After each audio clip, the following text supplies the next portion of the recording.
அப்போ சொந்தக்காரங்களாக இருந்தாலும் கூட நம்ம எஸ்ன்னு சொல்கிறதுக்கு முன்னாடி பின்னால் வரக்கூடிய விளைவுகளை மனசில் வச்சுக்கிட்டு நம்ம சொல்கிறது நல்லது.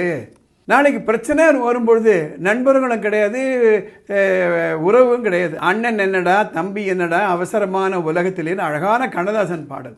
உரிமை அறிவோம் சட்டம் தெளிவோம் என்பதை பற்றிய பதிவுகள் ஏற்றிட்டு வராங்க வானமே இல்லை அறக்கட்டளையின் சார்பாக.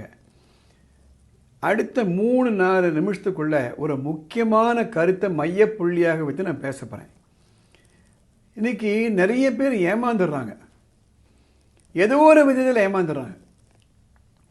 அந்த ஏமாறதுக்கு காரணம் என்ன இருக்குன்னா அறியாமை, கல்லாமை, அனுபவம் இல்லை, நம்பிக்கை துரோகம் பண்ணிடுறாங்க, இல்லை மற்றவங்கள அளவுக்கு அதிகமாக நம்பிடுறாங்க, அல்லது பின்னால் வரக்கூடிய விளைவுகளை மனசில் வச்சுக்காமல் எதையோ செஞ்சிடுறாங்க, அதுக்கப்புறம் கஷ்டப்படுறாங்க.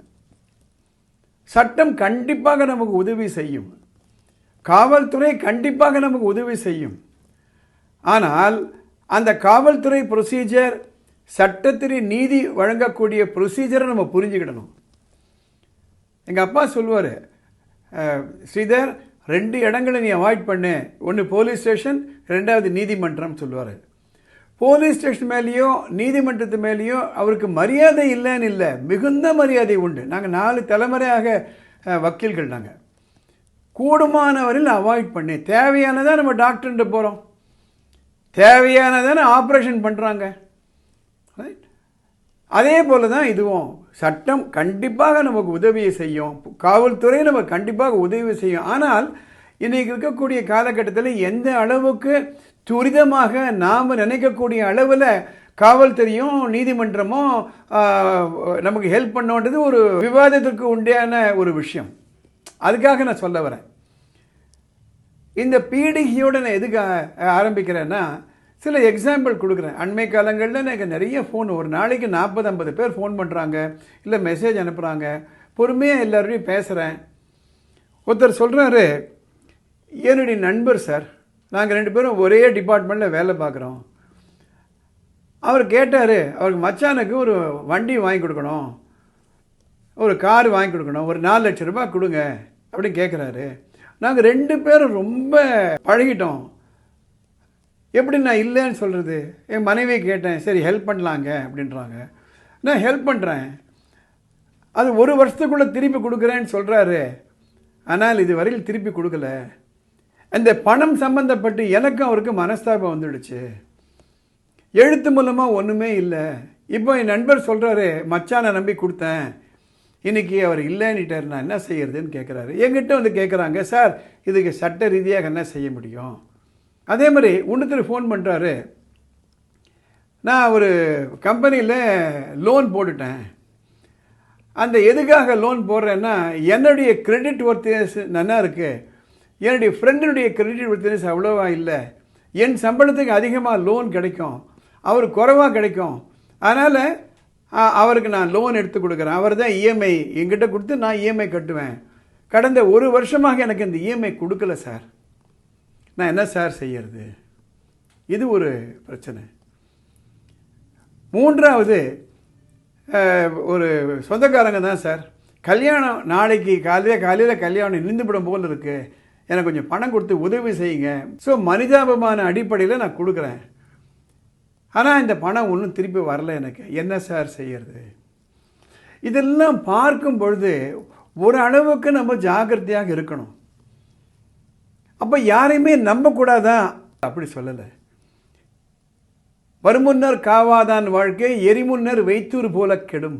ஒரு அருமையான திருக்குறள். வருமுன்னர் காவாதான் வாழ்க்கை, prevention is better than cure சொல்லுவாங்க. எரிமுன்னர் வைத்தூர் போல கெடும்.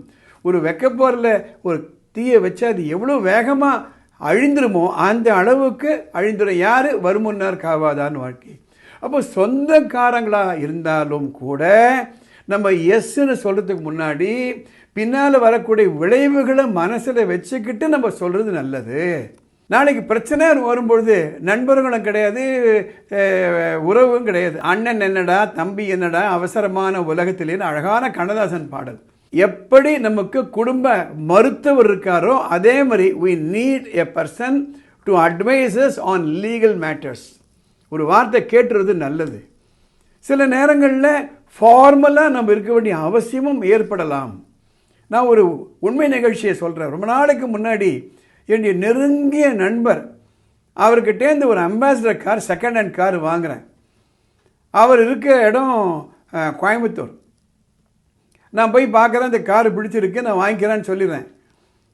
அவர்கிட்ட நான் சொல்கிறேன், சார் நீங்கள் வண்டியை அனுப்பிச்சிருங்க, நான் உங்களுக்கு பேங்க் ட்ரான்ஸ்ஃபர் பண்ணிடுறேன்றேன். அவர் சொல்கிறார், இல்லை சார், நட்பு வேறு, இந்த டிரான்சாக்ஷன் வேறு, இதனால் நமக்கு பிரச்சனை வரக்கூடாது சார், நீங்கள் முதல்ல அந்த பணத்தை அனுப்பிச்சிருங்க, அதுக்கப்புறம் அந்த டிஓ ஃபார்ம் எல்லாம் வச்சு நான் என் டிரைவர் மூலமாக உங்கள் வீட்டுக்கு அனுப்பிச்சி விட்டுறேன். நான் அப்ரிஷியேட் பண்ணேன். ஏனென்றால் சில நேரங்களில் we may take people for granted. அதுக்காக நான் சொல்கிறேன், கண்டிப்பாக நீதிமன்றங்கள் நம்ம போய் முறையிடலாம், கண்டிப்பாக போலீஸ் நமக்கு ஹெல்ப் பண்ணோம், ஆனால் நாம்ளும் கொஞ்சம் ஜாக்கிரதை இருக்கணுன்றதுக்காக நான் சொல்கிறேன். அதனால் மற்றவங்களை நம்ப வேணான்னு நான் சொல்லலை, but we should be careful. அதற்காகத்தான் இந்த பதிவு நான் போகிறேன். இந்த பதிவுகள் எல்லாம் நான் நிறைய படித்து போடுறேன். இதை கேட்கும் பொழுது உடனே கமெண்ட் பாக்ஸில் போய் கமெண்ட் போடுங்க. உங்களுக்கு பிடிச்சிருக்கலாம், பிடிக்காமல் இருக்கலாம், உங்களுக்கு மாறுபட்ட கருத்து இருக்கலாம், போட்டிங்களான்னு. என்ன அட்வான்டேஜ்னா, நிறைய பேருக்கு இந்த மெசேஜ் போய் சேரும். உங்களை போலேயே பல பேர்களுக்கு இது பயனுள்ளதாக இருக்கும். இந்த பதிவு உங்களுக்கு பிடிச்சிருந்ததுன்னா, மற்றவங்களுக்கு பயனுள்ளதாக இருக்குன்னா உடனே லைக் பண்ணுங்கள், ஷேர் பண்ணுங்கள். சட்ட ரீதியாக உங்களுக்கு குழப்பங்கள் ஏதாவது இருந்தால் மேலே ஒரு வாட்ஸ்அப் நம்பர் போகுது, அந்த நம்பருக்கு ஒரு ஷார்ட் மெசேஜ் அனுப்புங்க. டெலிஃபோன் பண்ணாதீங்க. வாய்ஸ் மெசேஜோ டெக்ஸ்ட் மெசேஜோ அதை படித்து பார்த்துட்டு அடுத்த எபிசோடில் கவர் பண்ணுறேன். அடுத்த எபிசோடில் நம்ம பார்க்கலாம். இந்த சேனலுக்கு சப்ஸ்கிரைப் பண்ணுங்கள்.